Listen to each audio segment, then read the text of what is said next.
అర్చక వ్యవస్థ మీద, సనాతన ధర్మం మీద, హిందూ ధర్మం మీద కృష్ణమాదిగ గారు చేసిన వ్యాఖ్యల్ని యావత్ బ్రాహ్మణ సమాజం తీవ్రంగా ఖండిస్తూ వారికి అవగాహన లేని విషయాలు కొన్ని వారికి మీడియా సమావేశం ద్వారా చెప్పదలుచుకున్నాం.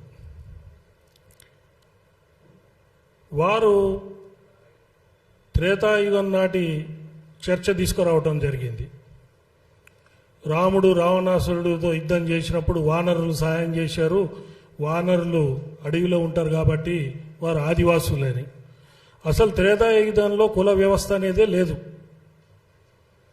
ఇది వారు తెలుసుకోవాల్సిన ఆవశ్యకత ఎంతో ఉంది. అదేవిధంగా జాంబవంతుడు కుమార్తెని కృష్ణుడు చేసుకున్నాడు కాబట్టి పెళ్ళి, కృష్ణుడు మా బావగారు అవుతారన్నాడు. కృష్ణుడు ఒకటే మాట అన్నాడు, దేవతలు మంత్రం ఆధీనంలో ఉంటుంది, మంత్రం బ్రాహ్మణ ఆధీనంలో ఉంటుంది అని చెప్పి బ్రాహ్మణ కాళ్ళు గడిగి నీళ్లు చల్లుకున్న వ్యక్తి శ్రీకృష్ణుడు. అటువంటి గౌరవం దేవతలు బ్రాహ్మణులకు ఇచ్చారు.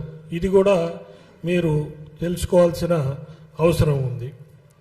ఇంకొక విషయం, ముఖ్య విషయం నాకు అర్థం కానిది ఏంటంటే, చాలా వివక్షకి గురైన మాదిగ సామాజిక వర్గాల్లో మీరు ఎంఆర్పిఎస్ ద్వారా పోరాటం చేసి మాదిగల గురించి మీ జీవితం అంతా ఉద్యమాలు చేసి, మీ ఉద్యమంలో మీరు చేసే ఉద్యమాల్లో మీరు మా దగ్గరకు వచ్చి మేము మీకు ఆర్థిక సహాయం చేసిన విషయం మర్చిపోయారా అనేది ఒకసారి మిమ్మల్ని మీకు గుర్తు చేస్తున్నాను. అదేవిధంగా మొన్న 1,00,000 డప్పులను పెట్టారు మీరు ఒక ప్రోగ్రాము, దానికి కూడా డప్పులు తీసుకొచ్చి ఇదే ప్రెస్ క్లబ్లో ఇచ్చింది కూడా మా బ్రాహ్మణ ప్రముఖులే మీకు. ఇవన్నీ కూడా మర్చిపోయి బ్రాహ్మణుల మీద దేశ ఇచ్చి మాట్లాడటం మంచిది కాదని మా సలహా.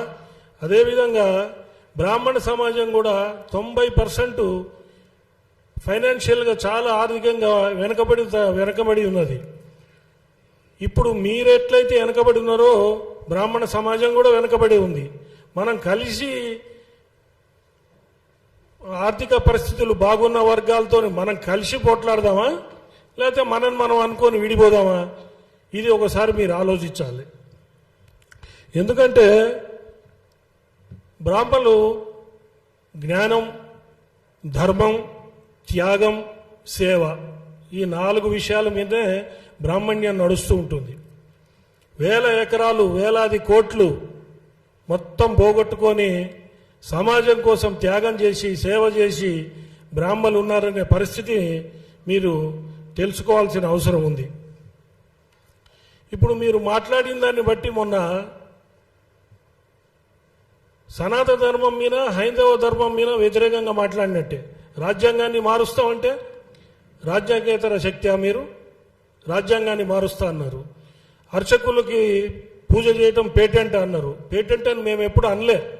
కానీ ఇప్పుడు బ్రాహ్మణ సమాజంలో, బ్రాహ్మణ్యంలో మేము పేటెంట్ రైట్ కావాలి, మాకు అర్చకత్వం కులవృత్తిగా చెయ్యాలి అని చెప్పేసి మేమందరం డిమాండ్ చేసే పరిస్థితిని మీరు క్రియేట్ చేస్తున్నారు.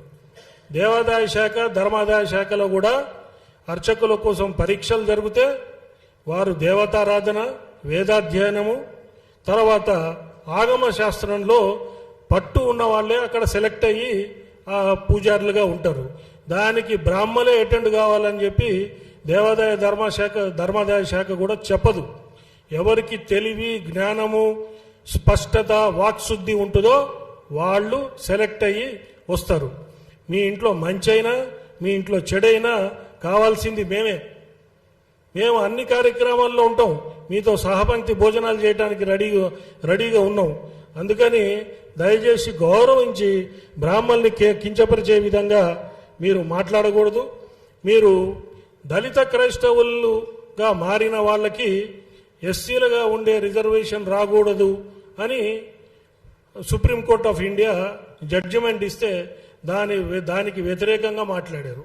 అంటే మీరే మాదిగ వర్గానికి అన్యాయం చేస్తున్నట్టుగా మాట్లాడినట్టు నాకు కనబడ్డది.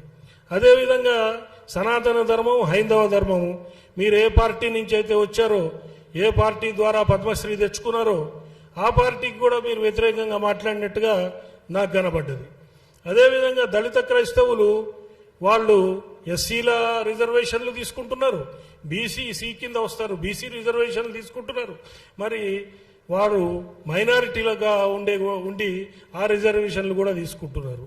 అంటే మీరు మీ కుల ద్రోహం చేస్తున్నారు, పార్టీకి ద్రోహం చేస్తున్నారు, అట్లనే బీసీలకు కూడా ద్రోహం చేస్తున్నారు. ఇవి కొంచెం అవగాహన పెట్టుకొని మీరు మాట్లాడితే బాగుంటుంది. అదేవిధంగా ధూపదీప నైవేద్యం స్కీమ్ ఉంది అర్చక వ్యవస్థలో. దాంట్లో మీరు చూస్తే దాదాపుగా 26 కులాలు, ఎస్సీలు, ఎస్టీలు, బీసీలు 26 కులాలు దాంట్లో గ్రామ దేవతల పూజలు అవన్నీ చేస్తున్నారు. మీరు అర్చకులు పేటెంట్ రైటు, బ్రాహ్మణులకే పేటెంట్ రైట్ అంటే మరి ఈ విషయం మీకు తెలియదా?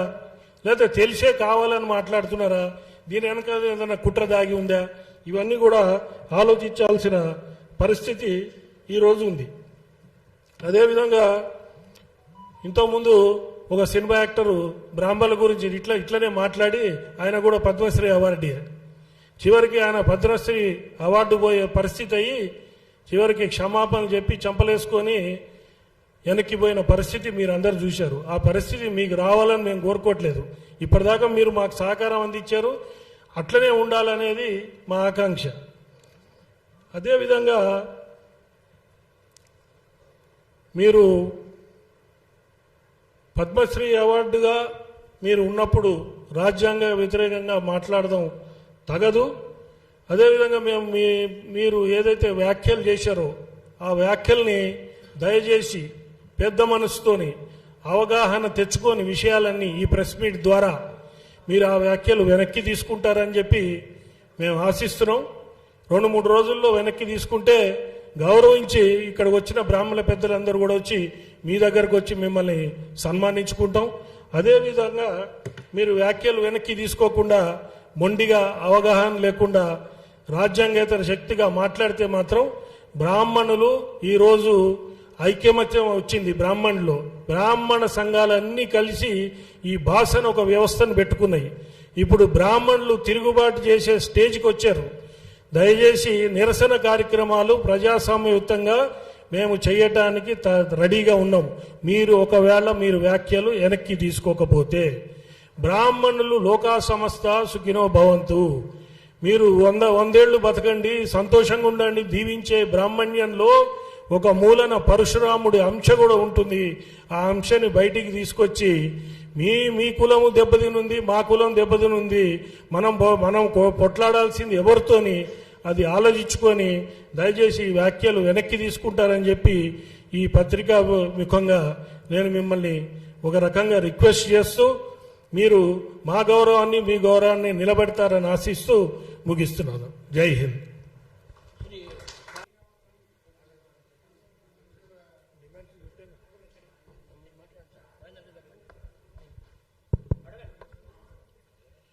ఫైనల్గా కృష్ణమాదేవి గారు వారు చేసిన వ్యాఖ్యల్ని బేషరతుగా వెనక్కి తీసుకోవాలనేది ఒక డిమాండ్. అర్చకత్వాన్ని బ్రాహ్మణులకి ఇప్పుడు వారు పేటెంట్ అన్నారు కాబట్టి మాకు పేటెంట్ కావాలని మేము అడుగుతున్నాం. ఇప్పటివరకు లేదు అది, ఇప్పుడు పేటెంట్ కావాలని చెప్పి మేము అడుగుతున్నాం. అదేవిధంగా ఎస్సీ ఎస్టీ అట్రాసిటీస్ యాక్ట్ ఉంది, అట్లనే బ్రాహ్మణులకు కూడా ఒక అట్రాసిటీస్ యాక్ట్ కావాలని మేము అడుగుతున్నాం. మమ్మల్ని వారు గుర్తు చేశారు, ఇవన్నీ మీరు అడగండి అని వారు మమ్మల్ని తట్టి లేపారు. అదేవిధంగా ఈ రిజర్వేషన్ వ్యవస్థని మొత్తం తీసేసి ఎవరికి జ్ఞానం ఉంటుంది, ఎవరికి తెలివి ఉంటుందో మీరు పెట్టండి. ఎకనామికలీ బ్యాక్వర్డ్ అని ఒక రిజర్వేషన్ ఉండాలనేది కూడా మా అందరి డిమాండ్. Thank you.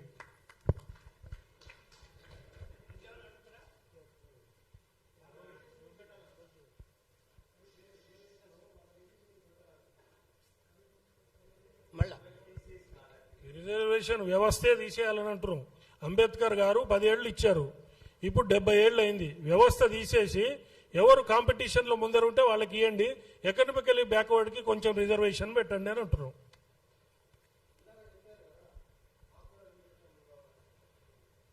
ఇప్పుడు వెనకబడిన దాంట్లో బ్రాహ్మణ జాతి ఎక్కువ ఉంది కాబట్టి మాకు కూడా రిజర్వేషన్లు కావాలని అంటున్నాం. ఎందుకన్నామంటే ఆ కంటెక్స్ట్ మీకు చెప్తాను నేను. ఇప్పుడు ధూపదీప నైవేద్యం స్కీము, అర్చకల స్కీమ్లో చాలామంది 26 కులాలు అర్చకత్వంలోకి వచ్చినాయి. వారు అక్కడ రిజర్వేషన్ ఫలాలు అనుభవిస్తున్నారు, ఇక్కడేమో పక్కన శర్మ శాస్త్రి అని పేర్లు పెట్టుకుంటున్నారు. మేమేమంటున్నాం అంటే మాకు కూడా ఆ రిజర్వేషన్ ఫలాలు ఇవ్వండి అని మేము అడుగుతున్నాం. లేదంటే మా వాళ్ళని కూడా ఓసీల్లో కన్వర్ట్ చేయండి అని చెప్పి మేము అడుగుతున్నాం.